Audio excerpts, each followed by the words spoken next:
নবী জিজ্ঞাসা করেন মরণকে কত কাছে মনে করেন? একজন সাহাবী বলেন, ইয়া রাসূলুল্লাহ, আমি ফজরের নামাজ পড়িয়া ভয় পাই জোহরের নামাজ আদায় করতে পারবো কিনা, এর মাঝে আজরাইল চলেন। আর একজন সাহাবী বললেন, ইয়া রাসূলুল্লাহ, আমি জোহরের নামাজ আদায় করিয়া ভয়ে থাকি আসরের নামাজ আদায় করতে পারবো কিনা, এর মাঝে না জানি আজরাইল এসে আমার রূহটা নিয়ে যায়। আর একজন সাহাবী বলেন, ইয়া রাসূলুল্লাহ, আমি আসরের নামাজ আদায় করিয়া অপেক্ষা আর ভয় মাগরিবের নামাজ আদায় করতে পারি কিনা, এর মাঝে আজরাইল চলে আসবে, এই ভয়ে থাকি। রহমতের নবী বললেন, আপনারা তো মরণকে অনেক দূরে মনে করেছেন, মরণ তো এত দূরে না, আরো কাছে। ইয়া রাসূলুল্লাহ, কেমন? কয়, আমি মনে করি নামাজ শেষ ডান দিকে যখন আমি সালামটা ফিরাই, আমি ভয় অস্থির থাকি, বাম দিকে সালাম ফিরানোর আগে আজরাইল এসে হাজির হয়ে যাবে। মরণ থেকে যতই পালাও, মরণ তোমায় নিবে ঘিরি, যদিও সুদূর আকাশ পানে লুকাও, সেথায় লাগিয়ে সিঁড়ি।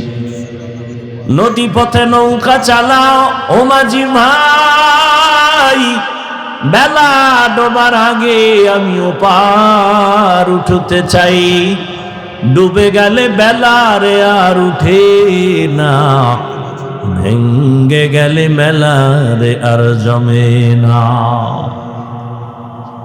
এরে আল্লাহর বান্দারা, ও আমার কলিজার যুবক, আমি তোমাদের হুজুর বানাবার জন্য আসি নাই, আমি একবারও কিন্তু বলি নাই এবং বলবো না যে আমি পাঁচকল্লি পড়েছি তুমিও বড়। আমি কওমি মাদ্রাসার সন্তান, তুমিও কওমিতে যাও, বলি নাই, বলবো না, ভয় পাইও না। আমি দাওয়াত ও তাবলীগের লাইনের সন্তান, আমি পীরের মুরিদ, একবারও বলি নাই, বলবো না তুমি তাবলীগে যাও, তুমি পীরের কাছে যাও। কি বলবো একটু খেয়াল করে শুনো রে বাবা। তুমি স্কুলে পড়ো, কলেজে পড়ো, চাকরি করো, ব্যবসা করো, ধন্যবাদ ধন্যবাদ ধন্যবাদ, শুধু ধন্যবাদই না, আমি বলবো এই যুবকেরা, স্কুল ছাড়িস না, কলেজ ছাড়িস না, লেখাপড়া করে ডাক্তার হও, ইঞ্জিনিয়ার হও, প্রফেসর হও, ব্যবসায়ী হও, চাকরিজীবী হও, তবে ছোট একটা দাবি আমার, বেয়াদব হইও না রে বাবা। বলতে পারো হাফিজ ভাই বেয়াদব হব না, তার ব্যাখ্যা কি? 3 জায়গায় বেয়াদবি করবা না, মরার আগে জীবন নষ্ট হয়ে যাবে। 1, মা বাবার সাথে কখনো বেয়াদবি করবা না, জীবন নষ্ট। 2, শিক্ষকের সাথে বেয়াদবি করবা না। 3, আলেমের সাথে বেয়াদবি করবা না। মা বাবারে যদি কষ্ট দাও, বরদোয়া লেগে যায়, কপাল শেষ। শিক্ষকের সাথে যদি খারাপ আচরণ করো, বরদোয়া লেগে যায়, জীবন শেষ। আলেমের যদি কষ্ট দেও, বরদোয়া লেগে যায়, তোমার জীবন ধ্বংস হয়ে যাবে মরার আগেই।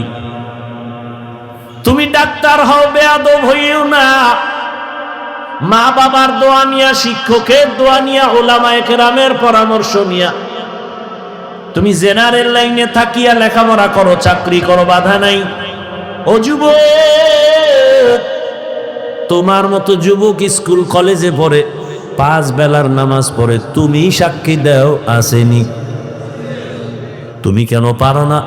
বিবেক দিয়া বলো, তোমার বিবেক কোথায়? তোমার কপালে কার বরদোয়া লাগছে, কার অভিশাপ লাগছে, বলো, তুমি কেন পারবা না?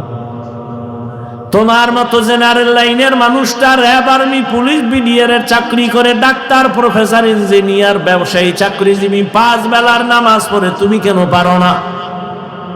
তোমার মতো যুবক